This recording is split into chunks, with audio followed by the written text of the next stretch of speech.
यहाँ से मार्केट में एक बुलिश ट्रेंड स्टार्ट होता है और उसके बाद मार्केट का टॉप पर यहाँ पर एक ग्रीन हैंगिंग मैन कैंडल का फॉर्मेशन होता है। यहाँ पर अगर हमारा एंट्री होता है इस कैंडल में या फिर इस कैंडल में, यहाँ हमारा एंट्री होता है और उसके ऊपर यहाँ पर हमारा स्टॉप लॉस हो जाएगा। तो जितना स्टॉप लॉस उसका 1:1 या फिर 1:2 का हमारा टारगेट हो जाएगा।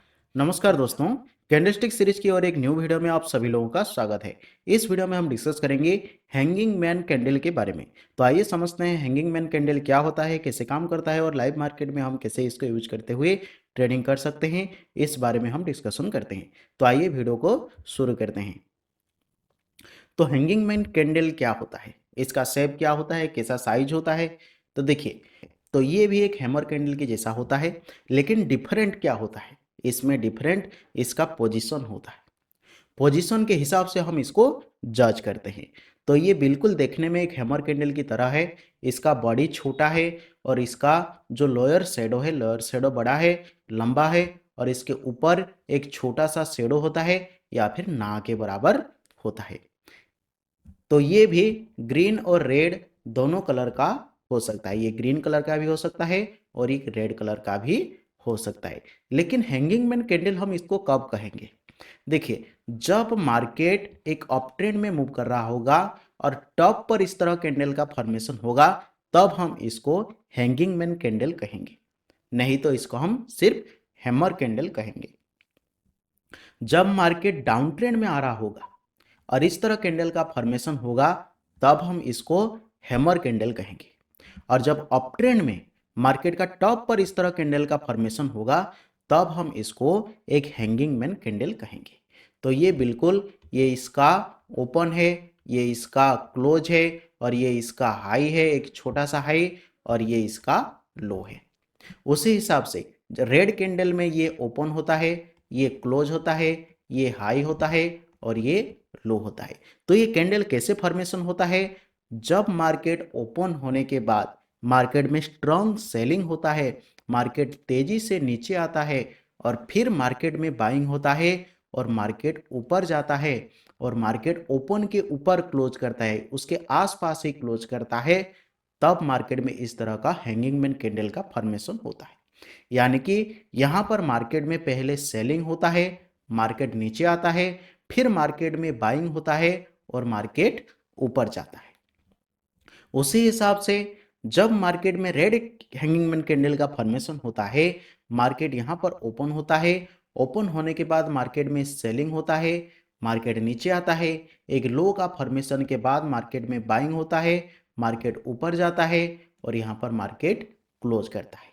अगर ओपन के नीचे मार्केट क्लोज करता है तो रेड कैंडल का फॉर्मेशन होता है, और अगर ओपन के ऊपर मार्केट क्लोज करता है तो एक ग्रीन कैंडल का मार्केट में फॉर्मेशन होता है।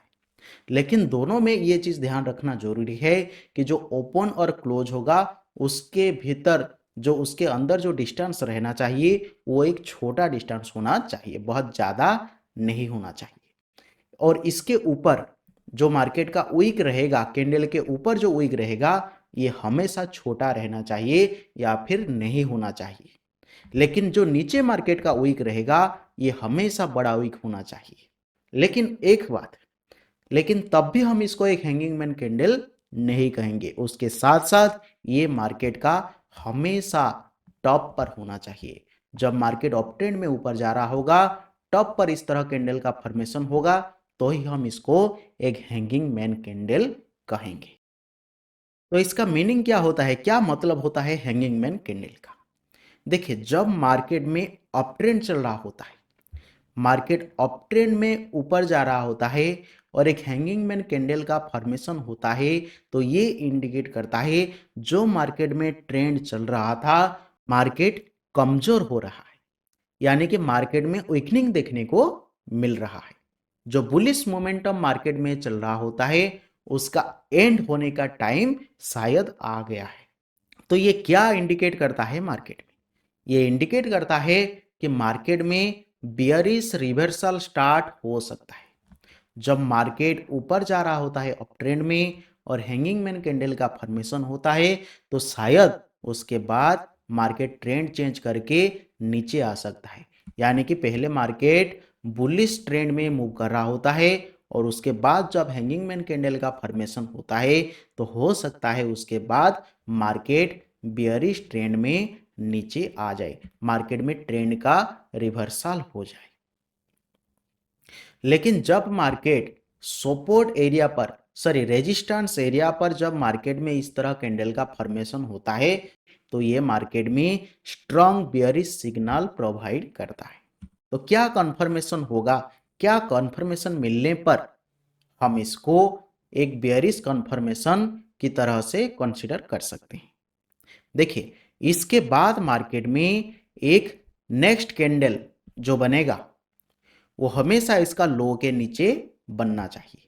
यानी कि एक रेड कैंडल अगर इसके नीचे क्लोज करता है, ये लो हो गया, अगर इसके नीचे एक रेड कैंडल का क्लोज होता है तो हम इसको एक बियरिश सिग्नल की तरह हम कंसीडर कर सकते हैं।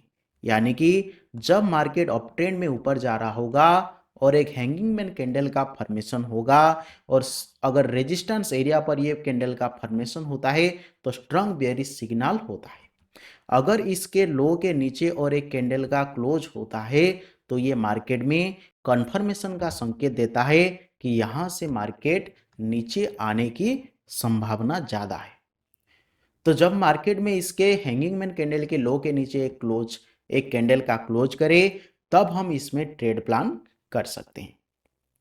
और कहां तक टारगेट रखेंगे, कहां स्टॉप लॉस रहेगा, हमेशा प्लान करेंगे जितना स्टॉप लॉस रहेगा।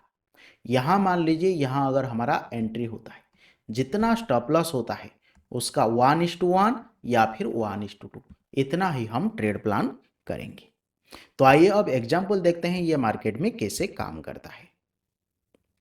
देखिए, यहां पर मार्केट कुछ समय कंसोलिडेट करता है, उसके बाद मार्केट ऊपर जाता है। यानी कि यहां से मार्केट में एक बुलिश ट्रेंड स्टार्ट होता है और उसके बाद मार्केट का टॉप पर यहां पर एक ग्रीन हैंगिंग मैन कैंडल का फॉर्मेशन होता है।